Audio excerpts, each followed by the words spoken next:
Halo semuanya, balik lagi di channel gue Desmond Simanjuntak, dan saat ini gue berada di daerah Jemur Sari, Surabaya. Di sini gue juga sedang mengunjungi bengkel teman saya, Mas Renol.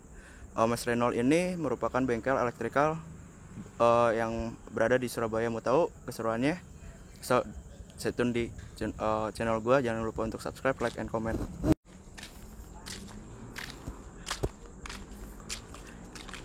Good night.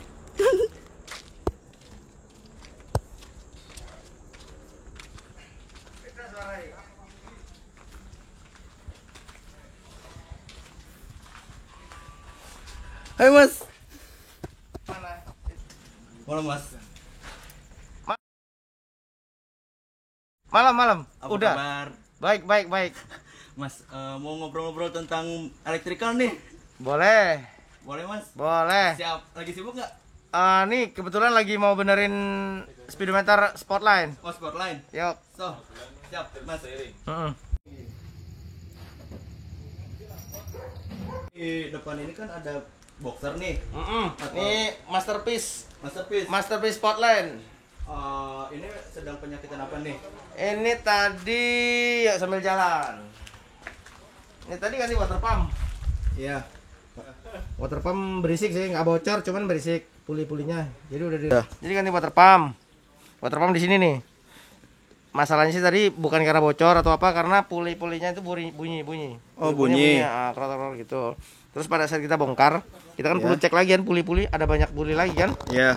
Nah, ini banyak nih pulinya, ada water pump, power steering, AC, tensioner, alternator, ada puli itu juga. Biasanya penyakitnya gara-gara apa aja nih, Mas? Karena usia, kalau bearing. Oh, usia. Mm-mm. Biasanya usianya berapa lama? Tergantung pemakaian sih. Oh, tergantung pemakaian. Iya. Oh. Terus Terus dan juga mereknya juga berpengaruh. merek yang bagus. Kalau bisa OEM ya, original equipment manufacturing. Jadi kebetulan mobil ini kemarin udah dibangun ya. Ini juga Iya. dicat merah. Terus Kalau masih dibikin merah standar itu semua. identiknya sama apa? Biasanya sih Brabus. Brabus. Iya, Oh, Brabus. Kebetulan ini di model Brabus. Brabus. Velgnya juga Brabus. Brabus Mono 3 ring 17. Di interior ini nih, biasanya penyakitnya dan kendalanya kayak gimana? Kalau untuk 124 ini benar-benar apa namanya, tahan banting ya, dari bahan, dari apa ya,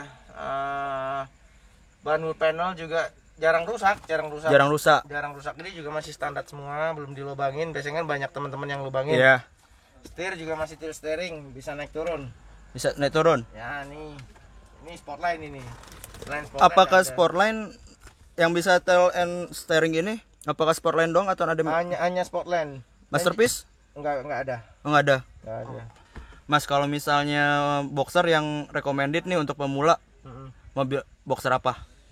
Kalau untuk 300 ribet di fuel disk, 230 juga ribet di fuel disk. Sebenarnya sih untuk pemula pakai i220 sangat disarankan, karena untuk 320 biasanya sering terjadi kebocoran Ya, di seal gawang ya, istilahnya seal gawang atau apalah itu kan. ya. Kalau i220 jarang sekali rewel, kebocor. Tapi yang penting selalu cek itu ya, cek kondisi mobil juga. Cek kondisi ya. Yang di ini yang harus diperhatikan apa nih, Mas? Kalau untuk Mercedes pertama sih ganti oli on time, Ya. air radiator juga dicek. Ya. Tapi biasanya kalau itu pun bermasalah, seperti masalah, ini semua indikatornya pasti nyala. Iya. Kalau cek engine sama ASR ini sebenarnya opsional ya. Kita karena gantian Speedo US, jadi ini nggak dipakai. Opsinya diagramnya di mobil sekarang nggak ada, jadi nggak dipakai, cuman buat aksesoris saja. Untuk ini airbag, Iya. ini kalau ABS bermasalah dia nyala. Gambar lampu, pada saat ada salah satu lampu, entah itu lampu kota, lampu read, lampu mundur, turn signal, lampu rem, dia pasti nyala kalau ada yang mati. Iya. Ini wiper untuk indikator lampu wiper lamp. Kalau ini nyala berarti air wiper udah mulai kurang. Gitu. Ini air radiator kurang, oli kurang, cek kampas rem udah tipis, handbrake aki. Iya. Kalau ini nyala nggak ngisi pengisiannya. Ini untuk dim. Dim. Gitu aja sih. Ini tekanan oli. Iya. Ini temperatur. Nah, sebenarnya gini. Kalau untuk temperatur sebenarnya standarnya itu termostat 87 plus minus 3 lah. Jadi 90 derajat sebenarnya oke. Karena kan mesin juga butuh panas. Cuman sudah salah kaprah, orang-orang pengen di 80 derajat terus. Iya, betul. Gitu kan? Heeh. Sebenarnya nggak ada masalah di 80 naik sampai 90. Ini juga kan mobil lagi ganti full pump nih. Barusan ganti full pump. Biasanya itu full pump itu kejadiannya gara-gara apa ya? Nah, gini, kalau di Mercedes ini full pump kan pakai rotari ya. Iya. Jadi penyebabnya itu karena faktor usia. Iya. Jadi aus. Iya. Jadi dinding-dinding rotarinya udah aus. Iya. Yang pertama. Untuk yang kedua, biasanya karena sering kehabisan bensin, bahan bakar. Iya. Jadi tidak ada yang dilumasin, jadi panas. Pendinginnya juga bahan bakar juga sebagai pendingin. Pendingin. Kalau sering kehabisan bahan bakar, pasti pompa bensinnya kinerjanya turun bisa macet. Kalau misalnya gini, pompa bensin nih, penunjuk bensin, seidealnya bensin itu diisi gimana sih? Katanya kan kalau misalnya di bawah, udah bawah banget nih, bawah setengah nih, katanya kan itu full pumpnya bisa menimbulkan full pump itu cepat rusak. Apakah betul?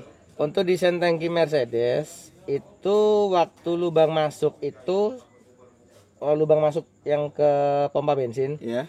itu ada dinding dan itu didesain agar kotoran nggak masuk.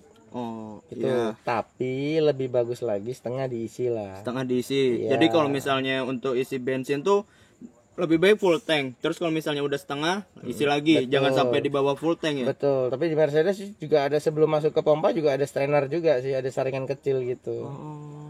Jadi untuk mencegah kotoran, kalau kotoran besar masuk ke dalam pompa, pompanya macet, itu juga bisa jadi salah satu penyebab pompa rusak. Mas, kan ini mobil udah ada sunroofnya nih.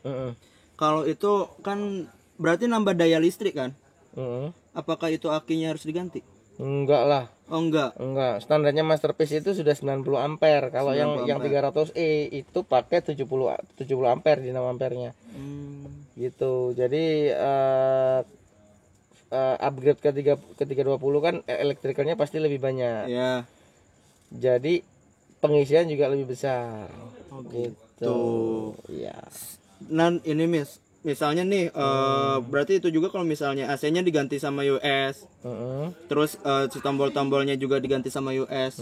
Itu nggak usah ganti aki ya? Nggak usah lah. Oh. Nggak usah ganti aki. Mas, satu lagi nih. Sebelum close video ini. Terima kasih banyak atas sebelumnya saya juga mengucapkan terima kasih banyak atas waktunya nih. Kebetulan lagi lembur juga. Kalau boleh tahu nih, bagi tipsnya dong untuk perawatan Mercy. Perawatan Mercedes yang pastinya pertama kalau mau beli Mercedes, bahannya harus bagus. Dah. Ya. Kalau bahan bagus, kedepannya pasti enak. Ya. Gitu. Jadi maintenance nggak bagian-bagian yang nggak krusial lah, seperti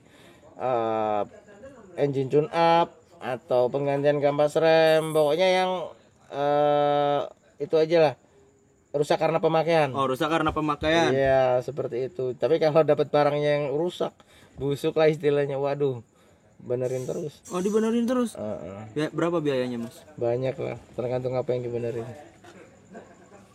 Tergantung yang dibenerin. Kalau misalnya kalau turun mesin bisa banyak. berapa sekali turun mesin?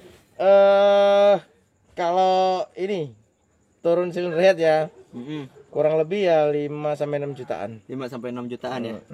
Karena di Ray-Benz ini sangat mementingkan kualitas dan harga kekeluargaan. Betul. Tentunya. Jadi untuk di Ray-Benz ya, itu kita nih nggak cari customer sebenarnya, kita nyari temen. Tuh, customer aja nggak dicari, bengkel seperti ini. Ya. Terus yang dicari apa nih? Gini, ini kebetulan di sini banyak sekali temen yang dulunya adalah customer. Iya. Gitu. Jadi kita nyari temen. Jadi harga teman, kita dapat temen. Nanti temen datengin temen lagi, jadi banyak kan kayak kelebihannya gitu. Servis di Ray-Benz. Iyalah. Kasih apa nih? Mas. Jos. Sekian Mas vlog saya ini. Oke. Ya teman-teman, terima kasih udah menonton. Jangan lupa untuk subscribe, like and comment untuk kemajuan channel gua di dalam memberikan informasi tentang dunia otomotif. Terima kasih. Oke.